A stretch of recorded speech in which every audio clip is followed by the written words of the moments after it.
Let's see. All right. Hopefully everyone got the trailer. I know you guys will be coming in the studio. Shout out to all the sponsors. Head over to the website, johnbartoloshow.com. There's a complete list of all the sponsors. Support the show by supporting the sponsors. That's the best way. Definitely, guys, go out, buy a SIG.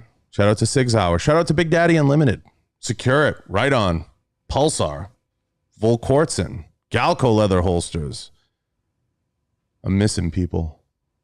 Kenzie's Optics, everybody. The whole list is on the website. Go check it out.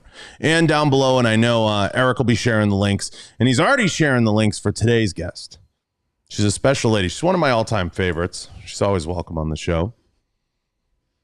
We got the owner, head instructor of POINT Firearms Training, right? POINT Firearms Training. Yes. You say it so dramatically. It's awesome. Brittany Mae. Are you happy to be back? I am. I'm so excited. You like it in here? I do. This is a really cool setup.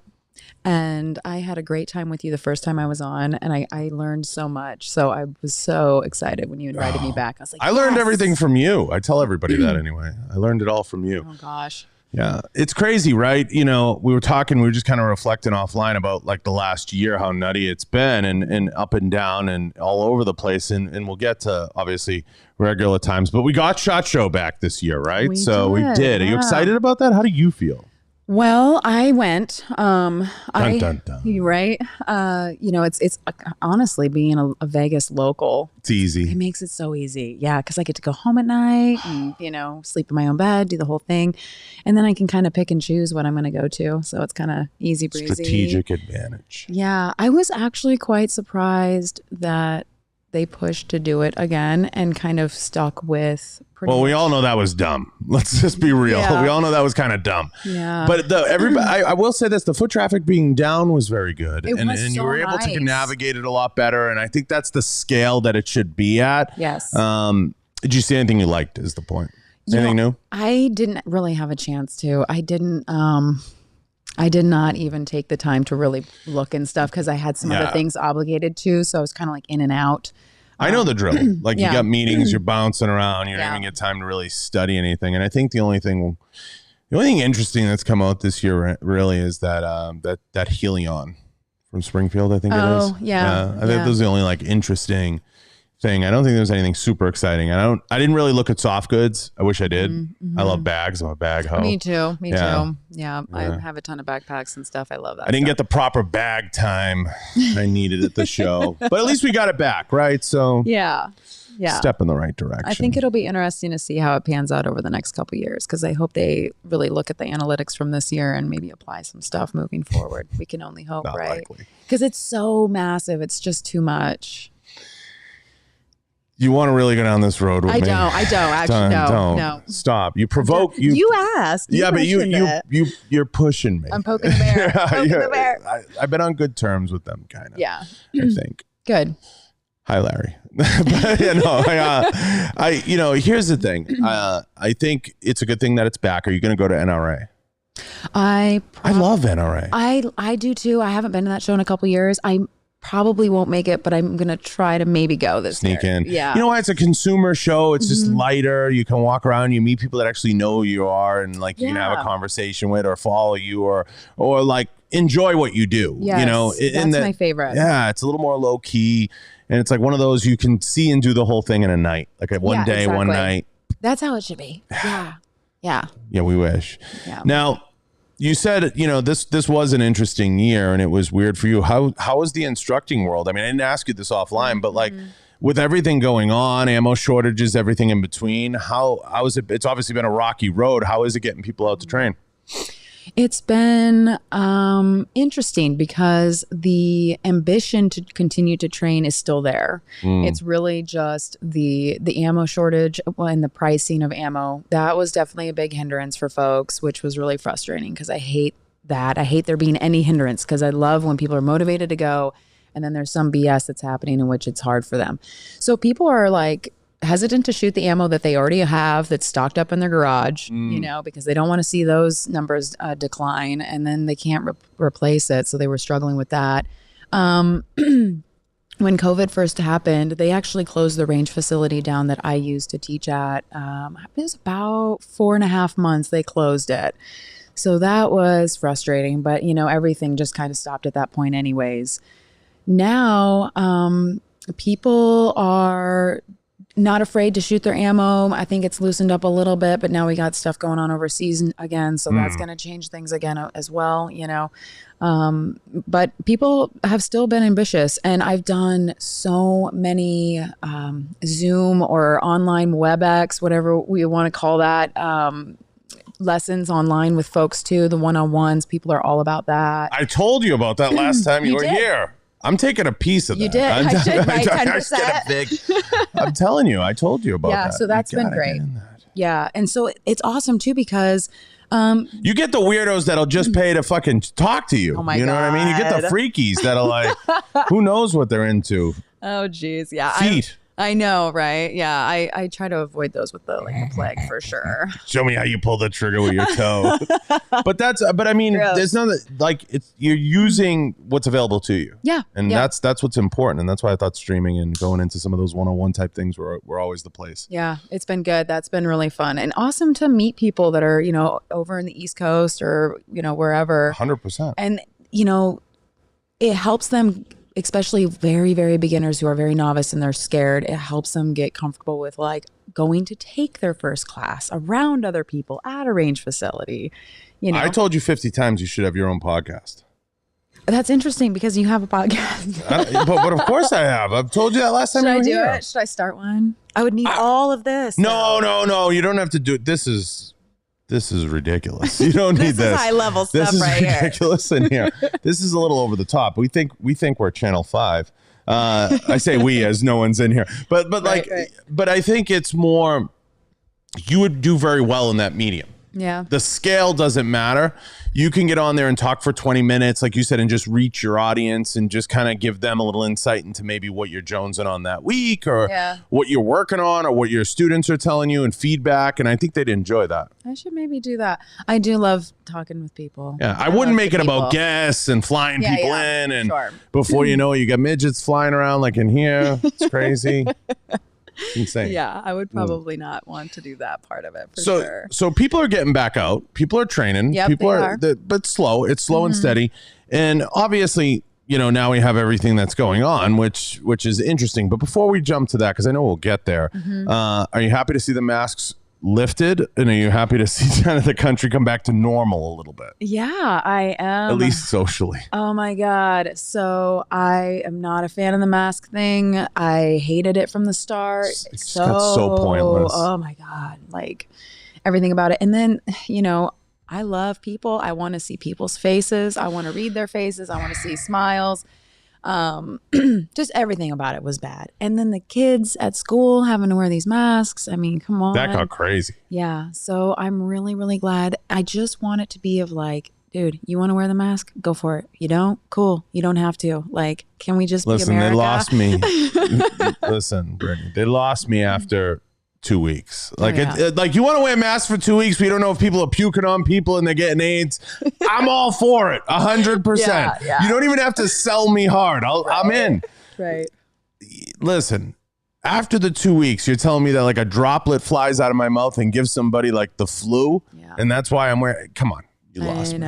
That's where I was. It's okay, 2 weeks, flatten the curve. Yeah, right. I'm interested. God, we wore those things forever too. And I was finally, here we go. Finally. Yeah, it was completely foolish. Yep. Now, it's nice to be back to normal, right? It's nice to have your regular day, but then we get kind of shockwaves through the self-defense industry when we see the Kyle Rittenhouse thing play out.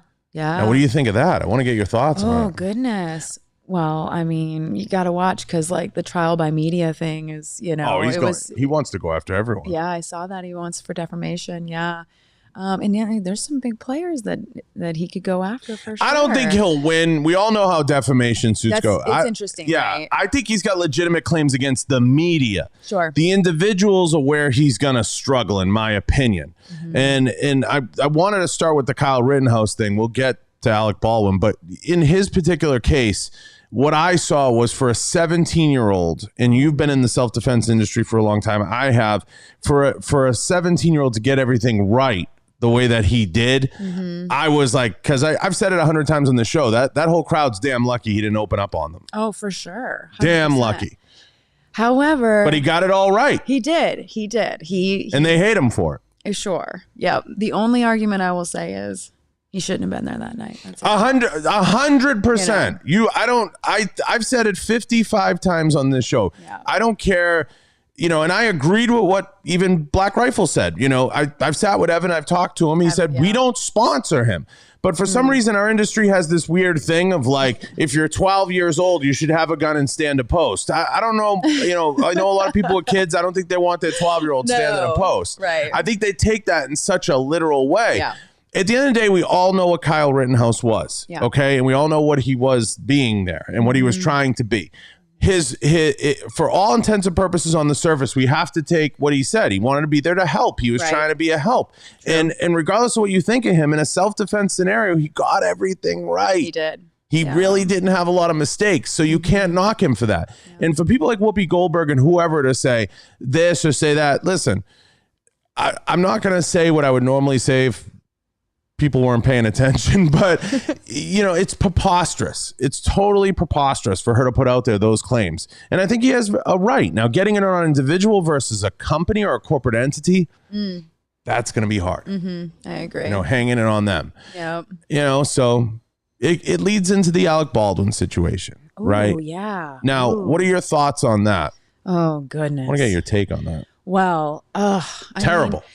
So terrible that people got hurt and died. And I mean, it's just the trauma. Like anytime I've been involved in force on force stuff where we're using, anything that's not live ammo, right? Whether it's the marking devices or whatever, there are so many levels of consideration and making sure that everything's clean and you don't have any mags on you. There's no live ammo in the space, all of that. And it just blows my mind that is not the same situation with Hollywood and how something could occur in which death or great bodily injury could happen to somebody on a set where that's supposed to be a safe, clean space is just absolutely absurd. Yeah, well, we all know for years Hollywood has had that like to the lowest bidder mentality, a little like the government, and they skimp in certain places they shouldn't. We all know the story. Anyone in the industry knows, it went to a certain female that was the armorer that day who took it as like a second or third hand job, as a tertiary job to what her family does. And like she, everything was done wrong. Yeah. People should not have been using the gun with live ammunition at any point in time, which there were reports that people were. There never should have been live ammunition anywhere near anything. Everything should have been checked, rechecked, triple checked, checked again. Yep. And it's not unheard of, guys. And listen, they do it all the time. No firing pins should have been in anything either. Same. If you weren't using live ammunition, there's not necessarily, unless, like I said, for practical effects purposes, but it always comes back to always, why was he pointing the gun at her? Yeah. And that was the whole issue. And it made no sense. Supposedly he was trying to draw fast. He was trying to do these things, but every part of that violates every piece of ethics that we discuss every day on the range. Yeah. I even read that the day prior, some of the union guys that were working on that set walked off set because they were stating that it was dangerous and stuff. So that's a red flag as well, Yeah, it's just buffoonery, but a lot of people made a lot of hubbub about will he get sued and he won't do any prison time, and there was a lot of that, and people who understand this, listen, I've said it 100 times, you sign a gazillion indemnifications when you're on a movie set, and at the end of the day, the way they're only going to be able, because if you're using effects and there's stunts involved, you're pretty much signing your life away to get a paycheck, and I know that's not the answer people want to hear. Now, can they come after him as a producer or civilly? Of course, you always can. Sure. There's 100 angles to do that. For him to go out there and say he did nothing wrong, that was a little bit of an issue. Right. So what bothers me about it, too, is it puts such a stigma on our industry. Right. Well, sort of, in a wacky... In a way, it leads to the gun industry. Anything gun related, Well, I think it led to a lot of toothless statements. Like, for example, The Rock came out and was like, I'm doing a pledge that no live firing pins will be in any guns. Well, no shit. We've been doing that for years at SHOT Show. No one should. It should already have been that way. It should have been that. And I'm glad you talked to every armorer in the country. They all want to do that. It's just when you... And I'll say this to Rocky's face: when you pay $1, you get $1 worth of service. You know what I mean? If you pay $2, you're going to get slightly better. Right. It's just you get what you pay for. Yeah. And at the end of the day, the situation should have never been set up for failure. It should have been set up for success. Yeah. It's just safety first. Safety first. It's a shame. Really is. Yeah. Now, how do you see it playing out? I don't know. Do you think? On that one, I don't know, because there's a lot of factors involved, and I'm not versed in what their protocols are and what, negligence, all of those things, who was actually responsible, because everybody who touched or used and handled that firearm is responsible. So there's lots of players involved there, so I am very curious to see how because whatever happens here is going to set a standard. Will we see it in court though, or will it be like an Epstein thing? Everybody dies. Everybody dies. That's it. I don't know. I would imagine that the families involved, there's going to be some cases. They'll get their day for sure. Yeah. Then we had the ruling come down with Remington. I want to get to you. Yeah. Did you get a chance? I read it, skimmed through it, and I got some notes from some high-level people, too. Okay, so you probably know more about it than I do. Well, they settled. Yeah, they settled, yeah. And Sandy Hook, Remington, there was a settlement there. Now, from what I heard from my inside sources, we ask the hard-hitting questions here. What I heard from my sources was that, look, at the end of the day, people have to understand what was going on here. Essentially, the company that they sued was now bankrupt because Remington had been sold to Vista. Mm-hmm. So essentially, those insurance companies were just settling out business with a bankrupt company. That company gets whatever for Remington sale, $120 million, whatever it was. It pays out $60 to the class action suit, and it moves on with its fucking life. And they get to keep that. That's kind of how this works. It's not necessarily a victory in the gun industry. I think it's a greater victory in the automotive industry. And that's where it could get dicey. Okay. Because I drive a car, I hit somebody. How many people get hit by cars? Right. I could start suing Ford. I know, right? So it's setting that new standard. Well, it sets a precedent from the standpoint of we'll pay it out and end the business as opposed to going and having your day in court. But they are frivolous. I know Connecticut Supreme Court, I believe, said that it was frivolous, but interestingly enough, it is news in the industry. But I don't think it's as hard hitting as people want to make it sound. It never really is anyway. Yeah. I mean, that's what I think. But it is what it is. Now, what else? Have you watched Tinder Swindler? Oh my God, I watched it. What do you think? We were talking about that on here the other day. I wanted to ask you that. So, wow, right? Like being able to emotionally manipulate somebody to give Listen, you if that I call money? you, can I call you and say my enemies are after me? I need 20 grand. I need 20 grand now. But listen, we're talking about this. You're a self-defense person and a self-defense advocate. There's got to be where are the warning signs? I know that's a fucking retarded question to ask, but at every phase of the game there are. But can you tell women something to not have somebody come after them for 50 G's to protect them from their enemies? You got to be right. So yeah, so that's tough. So what were they thinking? People's emotions get involved and people make emotional decisions. And I think that inherently, we want to be accepted and loved, and we want someone to have our backs, and we want to feel so super cozy. 50 grand? Right? But I think that there's a lot of emotional manipulation that happens on just a base level of not even asking somebody for 50 grand, but controlling an individual, using them up. Even there's people who just get off on controlling them emotionally and manipulating people emotionally. So it's, regardless, it's kind of cutthroat and ruthless, but how awesome was the girl that robbed him at the end? How awesome was selling she? His clothes? She was the best. Yes, I was like, but he's the GOAT. He is definitely the GOAT because he committed no crimes. It wasn't until they got the photos of him coming out with the credit card that they kind of had him. But it's he's still out there. He's still rocking and rolling. Has he slid into your DMs yet? That's the question. No. But I know he's got a new model girlfriend and he's flying around still. I mean, he's still rolling with it. He's the GOAT. I love that she's selling his clothes. Oh my God, that was she got taken for a lot of money, and she was very cheery on that. Hopefully, those women all parachute out and able to get their money back in some way. Yeah, I really hope so. Especially after being on Netflix or whatever it was, that people are like GoFundMe's or something. Some of these girls some money to help cover their costs. The one girl like legitimately loved him. She was like, we were gonna get a house together, like that first one. She was like, I was like, you went on a first date with him, and he had like his ex-wife and his baby there. Like I'm like that should have been a warning to begin with. So weird. And I don't know, I could see how women, if you or anybody, I mean, you're approached by a person who's got so much money or appears to, it would be enticing. I could. It just proves the internet's not real, right? Oh my God, no, don't believe anything. Think about that in our industry for a second. It just I know. Yeah.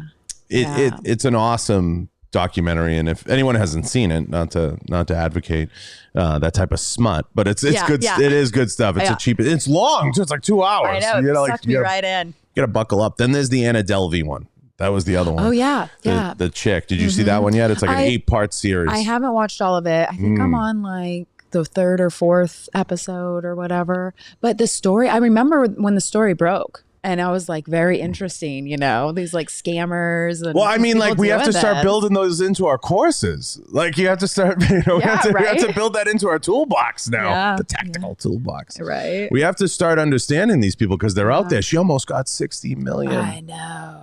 I know. It was amazing. Like, damn, girl, that's incredible. Like she just had, I believe one, she was crazy, but two, I think she truly did believe like once I get there, I'll be able to fix everything. I think so like, too. Let me get there first. She kind of saw it that way. Yeah. Yeah. I think her intentions were like, I'm going to lie until I get there. And then once I got there, she's going to make it right and do it right. And I think she genuinely wanted to run that exclusive resort thing or whatever it was. I think that's what she wanted. Yeah, I don't think she was going to take the money and run. I think she was going to legitimately put it into that. And I think that's what she wanted to do. She wanted to reimagine herself. Yeah. Yeah, that was her idea. Yeah. But she's an interesting story. They're all out there. And both of those people, right? The Tinder swindler. Oh my God. And then her, they're smart. These are smart people. The Tinder swindler is definitely a genius. Like he's got this down, man. Yeah. That's what's scary about it is like they're not idiots. He's unapologetic. Oh, for sure. He knows exactly. Like he's like, he's got to be sick too, right? Like he needs medicine. For sure. Yeah. But he was like a rabbi's kid. I know. Weird, right? It's like going into the mind of a serial killer. It is. Yes. Right? Yes. Yeah. And he had like the best was he had a whole drawn out, like every girl he did this, like it was step by step. He had like a whole system, you know what I mean? And he played the system every single time and it worked every single time. So I don't know if it just became so easy to him or he legitimately believed that he was like who he said he was. But I don't, like they say like Anna Delvey like legitimately believed she was like she believed that. I mean, maybe her daddy told her. I don't know how people end up like that. Somebody write a book. Yeah, something with the mind for sure. That disorientation, that disillusion of like believing you're something you're not. And, there's definitely some trauma there. Something, right? Definitely. We can't, there's no protection. There's nothing you can learn to protect yourself from these people. They will show up. Everyone you meet, Google them first thing. Pesky house guests that won't go away. That's what it is, right? Exactly. That's what I think it is. Who knows? Yeah. And then we had Reacher. Reacher came out. That's on Amazon with that guy that looks like fucking Zeus. He's in it. And then Jack Carr's movies are coming out. So we got some stuff. Yeah. Yeah. Some good stuff out there. Hopefully Jack's stuff adapts pretty well and he's happy with it. I got a chance to spend some time with him at SHOT Show. What a great guy. Yeah. Who did you spend any time with anyone while you were there that you hadn't caught up with? I had to ask you that. I saw a few folks, obviously, and then I got to meet a couple of people that I didn't expect to meet that aren't like famous people or anything like that, but that are they were really surprising to meet and get to talk to them and hear their story. And so that was really good. Well, there's been a lot of shuffling around of people, so it's nice to see where people are and what they're doing. It's been 2 years. I got a chance to sit with the Black Rifle Coffee guys, which I never did. I got to spend some time with Evan. I was pleasantly surprised with how good he was with me. Okay, good. Yeah, he was. You guys are cool. Super. They're doing so well. He gave me like the coffee coin forever, like like just like a nice. Took a lot of time. I hadn't had an opportunity to spend time with them just because they kind of blew up while the business was on hiatus. So that was interesting. And like you said, not like super famous people or anything, just like a guy who ran a great company and just like awesome. And just having the time to kind of hear his story and kind of hear his explanations on some things and understand him and what he wants to do in the business was really nice. Good. Yeah, it's cool to see those guys doing so well, you 100%. know. Yeah, and they got BJ on now and a couple other new folks, it looks like. And it looks fun again. Yeah. It hadn't for a minute. It looks fun again. It looks fun again, for sure. Good I said that to him. I said, it looks fun again. Yeah. And they have such a reach, you know, it's fantastic. Well, it's going to be interesting. I said this to him. I said, you get the responsibility now. Let's see what you do with the money. You know what I mean? Let's see, you know, and where you put it into and how it supports not just the industry, but just the whole culture as a whole. It'll be interesting. Yeah. Now, oddly enough, I was going to ask you, do you have any travel dates coming up? I meant to ask you that last time. Are you traveling and are you instructing or are you just staying here? So I'm going to be traveling this year. Okay, good. So I've got my classes up on my website for this spring here in Vegas. Okay. And then I've got TTPOA. That's in May. That's in Texas, obviously. So that's exciting. And then I've got a class that I'm putting together that's going to be up in Salt Lake City, Utah. Okay. So that's going to probably be, I think, like late July. And then I've got a couple more classes in Texas. I don't think I'm going to make it out to Florida this year. That was one of them that I was going to try to do. I'm working on a California date, and then I am really hoping that I get to make it overseas this year. I want to go. Oh, that's amazing. Yeah, because you weren't traveling as much before. Now it's a big part of your business. Yes, and God, I wish I could do it so much more. So yeah, working on. I've got a class in France on June 4th and 5th, and a class in Switzerland at an indoor range the following week.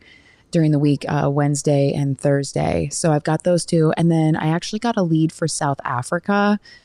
There's this really cool company down there. These guys do a lot of like EP work and stuff like that. And their training is legit. And they've got some phenomenal ranges down there. I had Byron Rogers on. That EP side's getting interesting. Like they're getting organized. I said that to Byron, like you guys are figuring it out. Yeah. You know, so they're coming around. Like they're becoming their own market, like really in a major way. Like there's starting to be some personalities, some faces. And they were always there, but like now you see it more and more. Yeah. And a lot of people hit me up because they're like, hey, I want to get into executive protection. Yeah. They'll have either like law enforcement background or military background, and they've got I feel like that space is blowing up. Yeah. And they're always like, how do you start? Like, where do I go? What do I get a certification for this? Right? Get a suit. Get a suit. Get a leather holster. Get a shoulder holster. No, I'm kidding. Yeah. But so I always point them in the right direction because there's some great training schools out there for EP that specialize in that. Here's how you get into EP. You say, hi, I'm a bouncer. Yeah, that's it. I'm a bodyguard. No, it is a craft, and if you do truly want to build it up, you have to train for it, and you have to have a skill set. Yeah, but it's definitely a tough industry to stay in, and not a lot of old guys doing it. Well, yeah, and I mean, depending on what principal you work for, whatever, you piss one person off, you piss off the nanny or something, dude. You aren't hanging around, you know. It's a rough life too. It's like, listen, I know tons of Secret Service guys. It's a similar life, obviously. Obviously a little more high paced, but it's burnout city. It is, and you're living their life. You're living their life. Yeah. You're not living your own. The time you get off, like we all know that world. And look, imagine being a bouncer for 22 hours a day. You know what I mean? Because you're sleeping about 2 hours, or you get like a little bit of downtime. It's a tough life, and you have to travel everywhere they go. So if they like Cincinnati, that's where you are. Yeah, yeah. And usually you got to deal with wives, ex-wives, girlfriends, kids, stepkids, everything else in between. Oh, yeah. The mistress and all that. All of it. Dude, the drama. I got it right before I kind of started getting out of EP. I got offered a job for a full-time for a female principal. She was based in Manhattan. And it was a $400,000 a year position, right, for me. And I was like, damn. That's almost barely worth it. I the know, fact that right? it's in New York. Then I was like, the location. And then when I found out who it was, I was like, no, it wouldn't have vibed well. I wouldn't have. And one of the things that she really loves to do is she likes to do long distance swimming stuff. So I would have been like out there, No. in a kayak following this or whatever, So I'm just like, no, I'm good. It's a hard life. Yeah. It's a hard life. Yeah. A lot of my friends that did it in the agency days, they will tell you today they're like so happy to be going to one place. Yes. Like they love Yes. so like now like I have a really good friend. He's just like, bro, I go in the office a couple days a week and I go home. Yeah. And he says it like it's like amazing. But he spent 8 years on the road. Yep. Yeah. It's a long way to go. Yeah, it'll burn you out quick. 100%. Yeah. Yeah. I mean, the money's good. Money can be good. The money's good. And, sometimes you work with some really great people and then you get to learn a ton. And yeah, it's fun for a little while. And if they like you, some shit can pop off for you, but and it can go bad too. Or they can drop, like it goes either way. Yeah. So good. You're traveling too. Yeah. I love that. I love that. I'm really excited. Listen to you though. Like you're traveling, you're online, you're streaming. All you need is like a podcast. And what we talked about last time, you got it all going. Yeah. Well, I mean, it's been really interesting to see where I started and now where we're at. And it's like so crazy. Like the whole journey has just been wild. It's a long process. And when you were last on here, I noticed you did a couple more podcasts since. Yeah. And then you're starting to loosen up with telling your story and talking. And it's good, right? It's good to put it out there. People want to hear it. I think you do well in this medium, though. I told you that. Yeah. But I mean, going forward, where does it go from here? What do you want to do? What's next? So, I mean, I don't want to teach forever. I don't want to be the 60-year-old lady on the range teaching people. I don't. But I definitely got some good years left in me, so I want to keep teaching. And I'm really starting to work on putting together some curriculum to teach people how to teach. I think that's the way to go. A lot of people have been asking me about that over the last couple of years. They're like, how did you get into this? And, I guess my generation, it's the that's what Byron's doing. He's doing a teach the teachers. Yeah, I mean, that's what it is. Instructor it's coach development. the coaches, type thing. It's I mean, whatever you want to call it. I mean, guys use different names for it all the time, but I think it's a great step for you, especially in that women's market. Right. Yeah. Especially in that space. Yeah. And there's not a whole lot out there that's offered. And I do feel like I have that female approach too as well, that I can teach both the dudes and the chicks, so everybody can have an understanding of that. But so I'm diving into that and then working with my sponsors and stuff. And then I'm also flirting with consulting on some women's things, right? So women's specific 100%, things, garments and things like that. Because again, I don't really feel like anyone's doing it really right in the industry. And I think it's kind of, getting missed. But there's some options out there. I just feel like I could provide some insight and stuff, but I don't have the bandwidth to start my own clothing company and, start all these other companies and stuff. There's only so much a person can do, right? I feel like I'm watching someone grow before my eyes. You are. Like it's so crazy. I am. And I appreciate you helping me out and having me on here and stuff. I love coming out here and talking to you. Well, I think when you break out of the shell, whatever shell you're in, and you say, because it's easy to get immersed in things, like you're on the range. And I felt like when I had you on, I'm like, this range rat's been on the range fucking too many days in the sun, For sure. When you sat and you talked with me, I think you explored things that maybe you hadn't before or thought about before with your business and just how you were doing things. But we should be doing that all the time. We just get away from it. Yeah. Yeah. We just get away from it. Yeah. And I was overwhelmed for sure. And then talking to you, you really opened my eyes to, because you are so well versed in the industry. I mean, you see so many aspects of it. So it was awesome to sit down with somebody like you. And you're just like, hey, what about this? What about this? You know? Yeah. And it's a good way to describe it. I appreciate that big time. Seriously, John, thank you for that. No, and I think I do it too. I just get to do it with you guys sitting in here, which makes it it's like a cheat code, Like I have a little cheat code. But I think with you guys, with all you guys, it's easy. Like when Tony and I grew close and we became friends, you know, I think he had spent a lot of time in the range, a lot of time in the gym, and he wasn't exploring what his value was in the business and what he could bring to the business on a larger scale. And I think those are sometimes like you can kind of see the tree but can't see the ocean behind it. Like it's like you get hyper focused on certain things. Like I always, that's why I use the terms like shoot fast guy. Like they're a shoot fast guy. They just want to go on the range and fucking rip as fast as they can. Great. Let's see where that goes. You know what I mean? Let's see how much money that makes you. But it's like you want to have fun and enjoy the sport and the trade. Yeah. But you also want to have a business to run, and you want to maximize your potential, because we all want that. Sure. With everything that we do. Yeah. But we don't have enough coaches around us that are saying like, hey, have you looked at this? Yeah. And it's like, you know, I haven't thought about that. Like maybe I should. Like you said, consulting with women's brands, that's a no-brainer for you. Yeah. Yeah. An absolute no-brainer. I mean, whether it's helping, like you said, you can't have your hands in everything. And everybody knows merch is a nightmare. Oh my God. Nobody wants to, because like 5 companies own it, and you're better off just, but if you can work with a brand hand in hand and kind of do some stuff, then it's fun. Yeah. And it's a little bit easier and on your terms. And then they can make it, they can sell it, they can market it, like they can do all that. But the key I always told you is to make sure your time has a value. Right. Yeah, absolutely. And your knowledge now has a value, you know, as you expand into what you can do outside of and beyond. And you have a fiduciary responsibility to that. You don't have to. But as a woman and a leader in the industry, I think we all have our place. Yeah. You know, to hold that flag and to kind of say, you know, this is how I can make this better for everybody. I think we all do that in some way in everything that we love. For sure. But we've spent a lot of time doing. Yeah. At least. Yeah. You know, I mean, I don't know anyone that doesn't try to make their surfboard better by putting wax on it. You know, I think there's things we can do to always get a little bit better at something. And I think we can contribute something to the industry. Yeah, I agree. In so many ways. Yeah. You know, but hey, listen, it's great to see you talking about all this stuff. Yeah. It really is. Yeah. I think that when I first started out, well, probably not first started out, but like 5 years in or whatever, you know. And do you look back and you're like, what the fuck was I thinking? Right.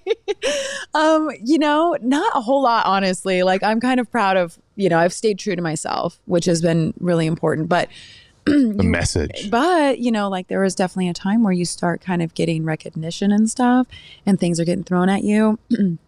And I guess me naturally, I was like so incredibly overwhelmed and like grateful for it that I didn't necessarily charge for my time or anything, because I just felt like, oh, just me being there, being a part of this is going to be this. Right.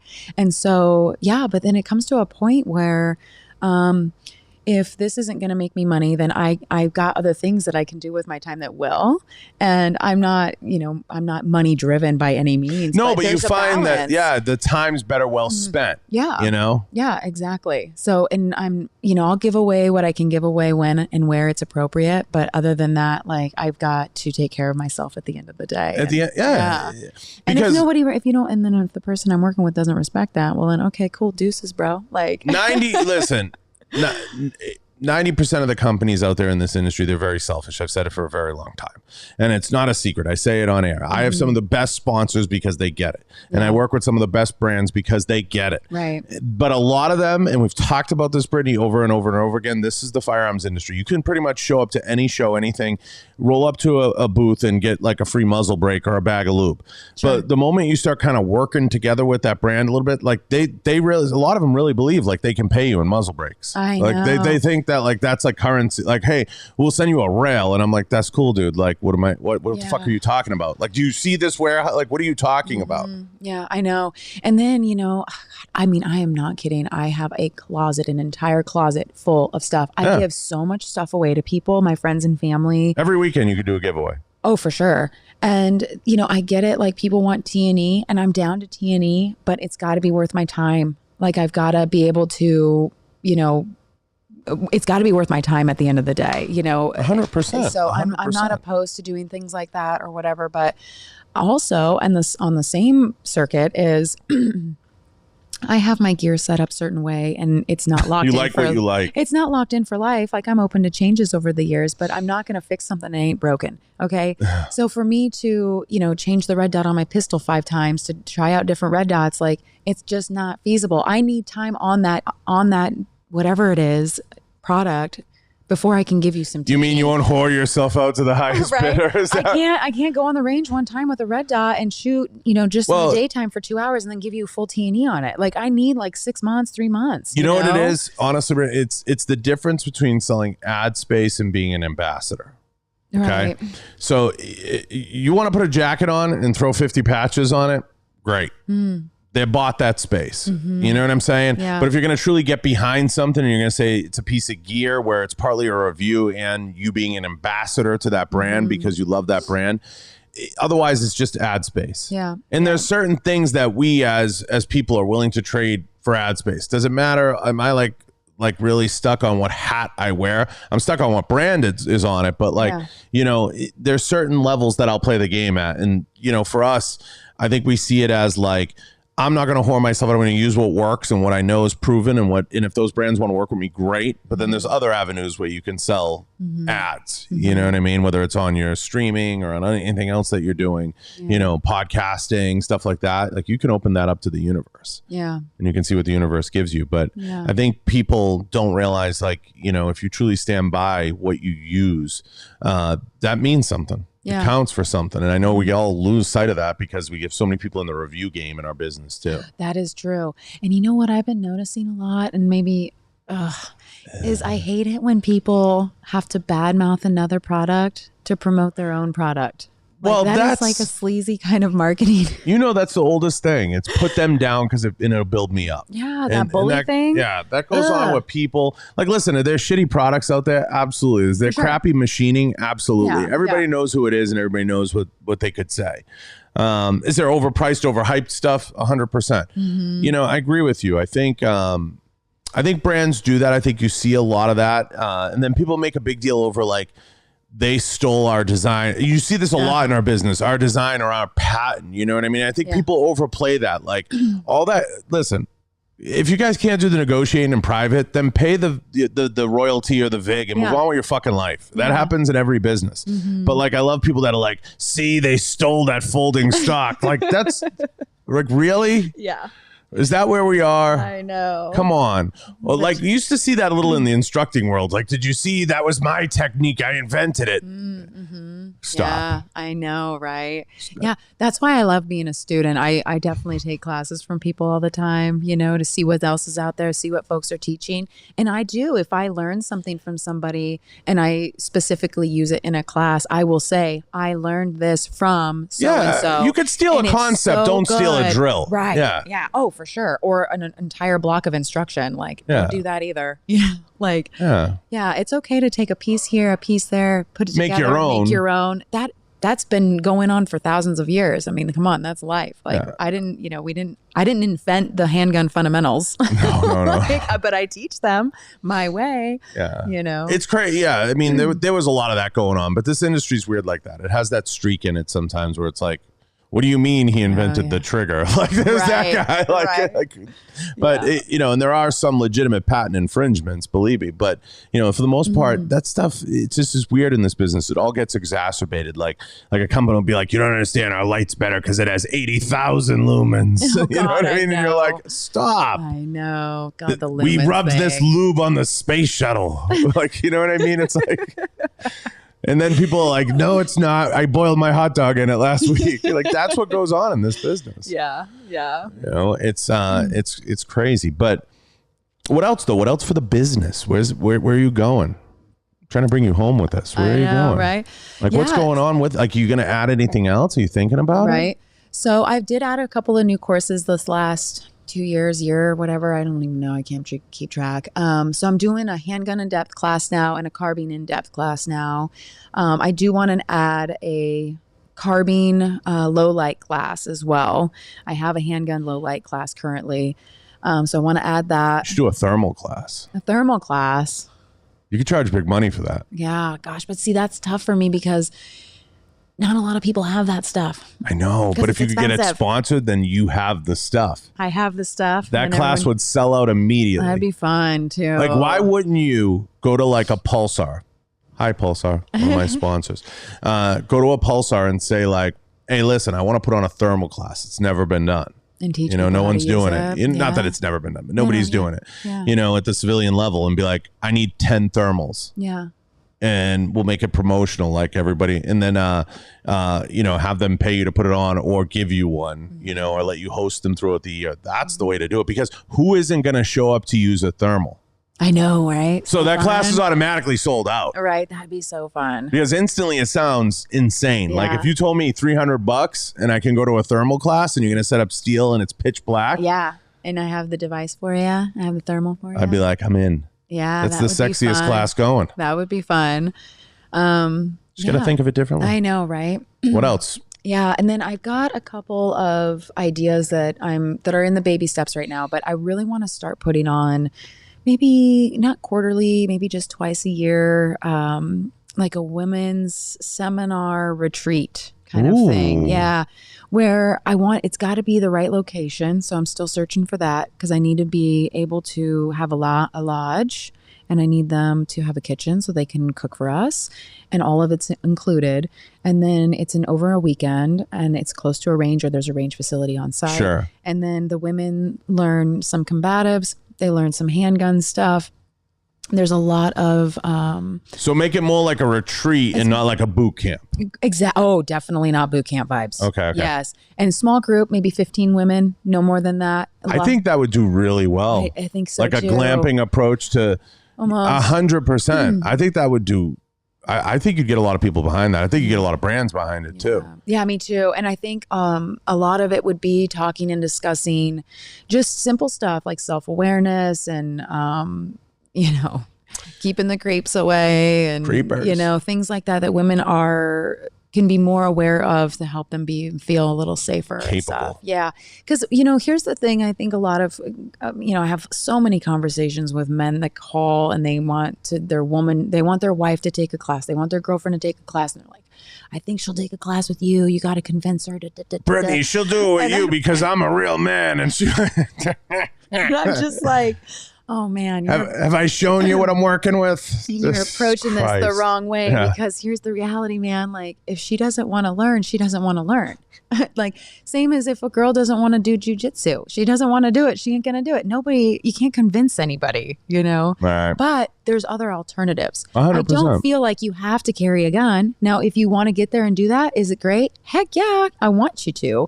But if you're not comfortable with that and you're not even capable of getting to a comfort level of that, that's okay too, because there's other options. I really like that approach. And they have a lot of luck with that in the jiu-jitsu circles. They do like those BJJ retreats, like you go away and you get like 5 kick-ass instructors. Badass. Yeah, like whatever. So like Tom DeBlas does them all the time. A bunch of guys do them. But like, yeah, I think that type of immersive, that's like less invasive. I'm not saying dumb it down to like a yoga retreat level, but like keep it like chill, low key. That's what this is. Like when I wanted to do this, I wanted this to be something for the gun industry that wasn't like, you know, look at the gun, look at the rail, look at this. I wanted us to just have conversations and talk like normal fucking people. And every company was like, what do you mean you're normal people? You know, don't you know what we do here? And it was like, you know, because nobody was talking, you know, nobody would do that. And I said, they're not going to do it because nobody cares that like the gun goes bang. We all know it does. So, you know, let's just stop banging that drum. So I think that less invasive approach of like, hey, you know, let's get some girls together. Let's go out, you know, let's get some ladies. Let's have a good time. Let's enjoy it. Let's not make it like we're going to get up at 7 a.m. and then we're going to go for a run. We're going to go for a fucking 8-mile run. No, let's talk about self-protection. Let's talk about little things Speakers. we can do to take care of ourselves, our kids, our families, whatever. You know, there's a lot of stuff out there. It's good for folks, you know. You've thought this one out. This is going to happen. I hope that happens. Yeah. Where would you do it? So I would like to do the first one here somewhere on the West Coast. And I am in the hunt, hint, if anybody knows of a really solid range facility that also has a beautiful lodge that can provide food and beverage, that can host up to 20 folks. That would be the 15 people. And then the instructors as well. I'd have a female combatives instructor. I'm looking at Renee from Lioness Tactics. Her and I have been talking. And then another female firearms instructor, Stephanie. She owns Bellatrix training. So she does, you know, lots of women's classes. She's really immersed in the women's courses, where as I get, onesie twosies. Yeah. And then sometimes I'll get You're a 4 little or more 5. open, yeah. And then, sometimes it's all dudes. And so it's kind of all over the place. Yeah, I know it's not just about the women with you, but I know that that's still a passion of yours. You know, sure. I know it's not just a soul And thing. honestly, though, I really feel like I make a solid impact on interacting with the dudes, impacting the women just as much as I do a direct impact to the women, because the guys will come, they'll take the class, they'll see there's a capable female. And I think that there's some kind of a connection there where they then go home and I don't know. I just feel like it creates a space for A safe space for women to be seen and for it to be not objectified and, respected. And so, understood. And so everybody, it's pretty beautiful, everybody listening understands there are women that just do women's classes. Like there's a lot of that in our industry. It's not, it's not something that, that you see in other industries the way that you see it in ours, because of the barrier of entry and some of the intimidation. But I can see what you're saying, where you're a better bridge. Yeah. To a lot of people. And I think, I've never had a problem learning in any instruction from women. I think women are phenomenal teachers in many ways, 50 times better than men in so many ways. And I could never teach anyone anything. I'm not good at that. It's not really a skill I have. I lack something important called patience. Oh yeah, that's a big part of That's it. a huge part I of can it. see that for sure. 100%. I am not the guy. Like if you're coming to me, I'm the guy you come to burn the boats. Like it's like if I'm walking in your building and I'm hired, expect a flamethrower to come after me. Yeah, I could see that for sure. Because I'm going to rebuild it the way I fucking want to with the people I want to, which is called the right way. Yeah. It's just that there's only one way to do it. And I think a lot of people have a much more diplomatic way of coaching that than I do. And I think that's what makes them really successful in that space. And I think it's important. I've struggled with the women's only classes. I've actually got one that I'm going to be doing in San Antonio for any female law enforcement officer in that San Antonio area that wants to take that class. It'll be up on my website soon. I'm just getting finalized dates. It will be in September, probably the first or second week of September. They contacted me and want to do that, which is great. But I struggle with the women's only classes because I often think, imagine if there was a male instructor and he was like, this is a men's only class. Well, listen, It's interesting, right? I'm all about equality, right? And I'm all about like a level playing field and all that stuff. But I also see when it comes to teaching, like everybody chooses the massage therapist they want. You know what I'm saying? Sure. Like you're definitely going to always want to work with who you want to work with. Like I think people can understand what I'm saying. I've had male instructors say, I hope that there's no girls that come to my classes because it makes them uncomfortable. And I get it. Like some guys might not just excel at teaching certain levels. Like I could probably work with a group of AP students. I wouldn't do very well with, like, I'm not, and listen, it's a skill both ways. It's a skill to be able to coach people up, it's hard to do. I don't, in our industry, I don't get as flared up when I see like, women's only. And I get what you're saying, but I think that there's a place for that. And I think it's a good environment. I don't think that women should solely go to women's only classes. Sure. I think that's a great way to get introduced to the business. Maybe like, hey, I'd feel a little more comfortable learning this from a woman. Right. I'd feel a little more comfortable if, the massage therapist didn't have hands like, chairs, like or whatever. Right.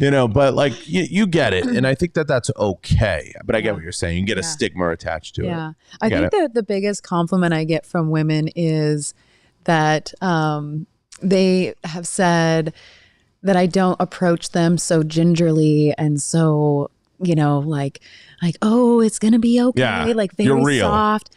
I'm very real with them. Just like I would want someone to be with me, and they level up so quickly because they're so but I think used they're to, willing to take that from a woman. Like, some people say like, I could say anything to my wife or girlfriend or husband or whatever, and they're not going to listen. And then they go and they hear it from their friend and they listen. Yeah. Like in some cases I get that. Like you're not going to, the best voice isn't maybe necessarily yours. Yeah, right. For sure. Maybe it's somebody else's and that's okay. Like we were saying earlier, some people just aren't my people. Oh, right. For sure. It's what you can, and we all respond. Like, I hate rah-rah guys as coaches. Rah-rah Like, guys. I'm not a rah-rah guy. What do you mean? What do you mean? I like when it comes to podcasting, like I like Andy Frisella. I can't listen to that podcast. Okay. I love him. I think he's great. I just, the screaming and the intensity. So like growing up when I had coaches that were like high energy guys, we used to call them rah-rah guys. Like they're like going down the field, like, we're going to go, we're going to go. I'm like, why are you yelling? Like, what is going on? Like, I'm much more sedated. I don't see that as like, I need to be like screaming because that's going to equal out my output. You know what I mean? That doesn't, I don't agree with that. So when I'm on a ranger, I'm learning from people. I like to learn from someone who's willing to take the time to say, let me show you a better way to do that. Or let me show you this. And this works for me, you know, and that might work for you. Yeah. But I just like, when people are like, get right, go here. I'm like, what's happening? Yeah. Like, why are we doing this? Why is it necessary that we have no water breaks? Like, why? Why do I have to have zero sleep? I don't get it. Yeah. Like people, you know, all the time in our business are always like, you should come out and you should take our boot camp or our this. I'm like, why? Oh gosh. I'm like, I'm at an age and stage of the game. If the aliens came, I'd be like, take me. Take me. Is it better there? Let's go. Better there? Let's go. Speaking of which, right? How crazy is this Ukraine thing? It's I know. Out of control. I know. Ships are in Taiwan. I know. Yes. And it's crazy, right? Yeah, it is. Become a foreign policy expert. Yeah, right? No kidding. Getting weird. Yeah. It's causing a run on the industry too. Yep. Everything does. Everything always affects it. And I'm just a little freaked out because we have such weak leadership right now. Oh, God. And that is just so concerning. You get something against Joey Basement? Uncle Joe? Listen, it's gone. It's over. Just let it be. Just right? we gotta pray we make it to midterms, people. That's really where we're at. Right. And it's not a party thing. I mean, this has gotten embarrassing. It's just, it is. It's beyond now. I hope Kyle Rittenhouse sues all the news outlets and cripples them. I hope he does. Yeah, that might help. Nobody even watches them anymore. I know. I don't even know how they're funded. I know. Me too. I'm very curious. But there's still a lot of traditional people that, first thing they'll put on in the morning is the news, and it's on their TV all day long, you know, with the captions and stuff. The airport. Yes. Yeah. Seriously. And even like breakfast places and stuff. It's interesting when you go into like some small places, you're like, oh my God, they got that on? Okay. Yeah, it's pretty wild. Is it surprising to you, Les? Because since we last been on, it's kind of really blown up. Streaming, how big it's got, right? It's crazy. Everything now is streaming. Everything's like even movies. Like movies might never come back. I know. And I don't want that. Yeah, I don't either. I like the snacks. Me too. Yeah. I love that. I love going. That whole experience. Yes. But you know what? Like just like Blockbuster, all that. I could see it just. Blockbuster. Because you can go buy a big ass TV now and like. For like $800 you can have the Ferrari of TVs. Literally, you know. And then you get your own snacks and and people just don't ever want to leave their houses anymore. Everyone just wears sweats all the time now. I'm okay with that. I'm okay with it too. Yeah. But at a certain point, we gotta go out into civilization. Gotta go outside. Go outside. Yeah. Yeah. I see that. But do movies make a comeback? Do you think movie theaters will? I don't know. Small pockets, I think. Yeah.